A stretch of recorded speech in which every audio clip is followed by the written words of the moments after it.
What is up, you guys? Orlando here with Elisha Record Studio. Another tutorial for you guys. Today we're gonna be talking about top-down mixing and why I use it.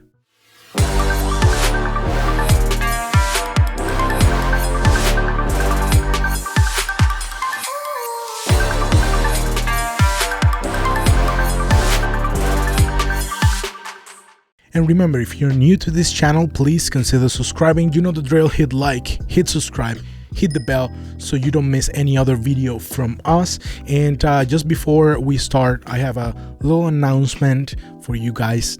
This channel, Elisha Record Studio, is going through transformation right now, and by that I mean we created a separate channel already for Spanish only content. So that's gonna be exclusive content in Spanish only. Here's the intro to that channel.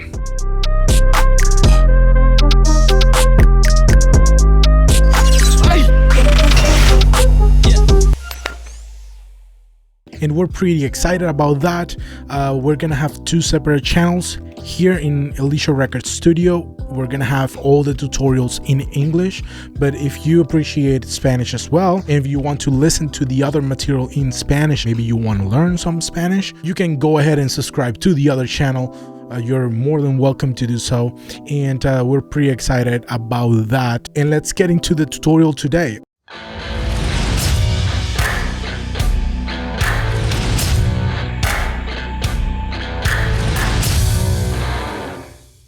As you can see here, I have a beat. Just wanted to show you really quick the power of top-down mixing. As you can see here, I have quite a few tracks processed here and there on those tracks.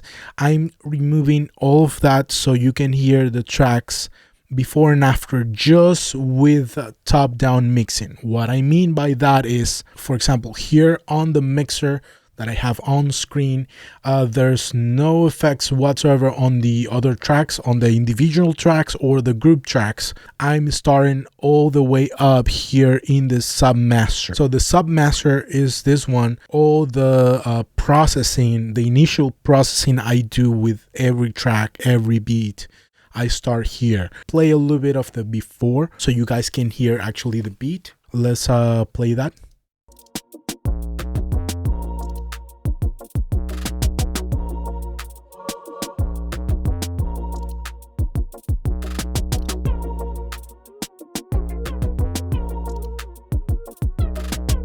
Pretty cool, right? And I'm gonna show you right now how it sounds with the processing only in this submaster.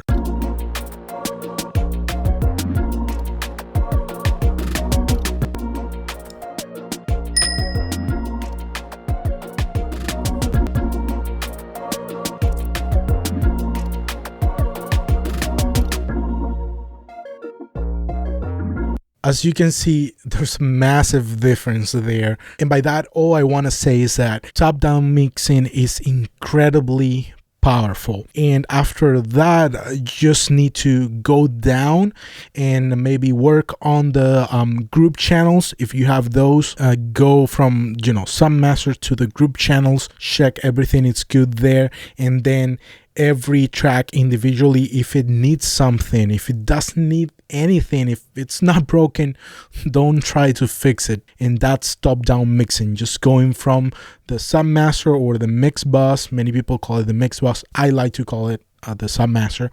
Going from there to the group channels to the individual tracks. What I have here in my submaster nowadays is still virtual mix rack. Since this is a beat, there's a new preset here, so I'm using the beat enhancer here. I tweaked that a little bit, knocked down a little bit the volume because that's gonna give you a lot of volume. So just turn it down, keep the same levels so that the levels are stable. Don't go with the hype, just turn it down here in the trimmer.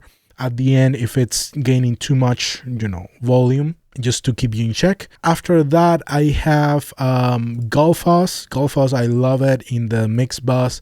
It's automatically, basically an AI EQ. This is an amazing tool. After that, I have the SSL-G Master Bus Compressor. This one is key. It's keeping everything glued together. I'm using Virtual Tape Machine by Slate.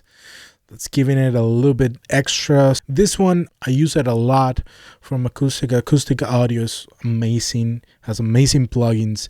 And here I'm only using the drive, a little bit of the harmonics and the texture here.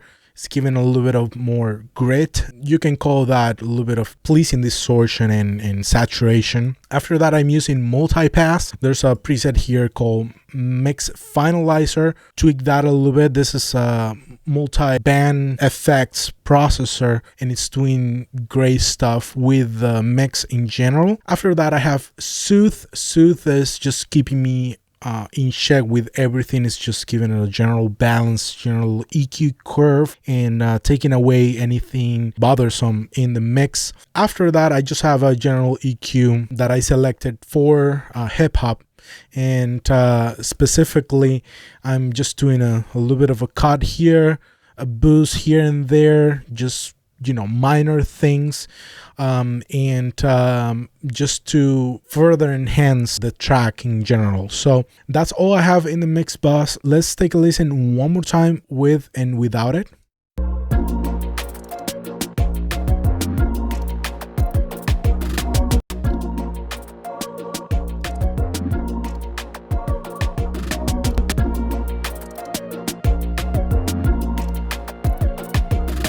The key aspects of top-down mixing are that you use less plugins that you would use if you start from the bottom up. That means if you go individual tracks first, you tend to overcook, over-mix stuff, because you're trying to get to some place just by working individual tracks, and at the end you have way more processing that you should. In general, it's a psychological win that the processing that you're doing is actually making everything sound good, avoiding excessive processing in your tracks, and furthermore saving you computer resources. It can get you to about 80% of what you want to go with just the Sub Master, because it's just a faster way to work as well. So that's the other perk, and you just focus afterwards in fixing small details within the individual tracks and the individual groups. So if you guys like this tutorial, please remember to subscribe, hit like, hit subscribe, hit the bell so you don't miss another video from us, guys. And don't stress, do your best, be blessed, forget the rest. See you in the next tutorial.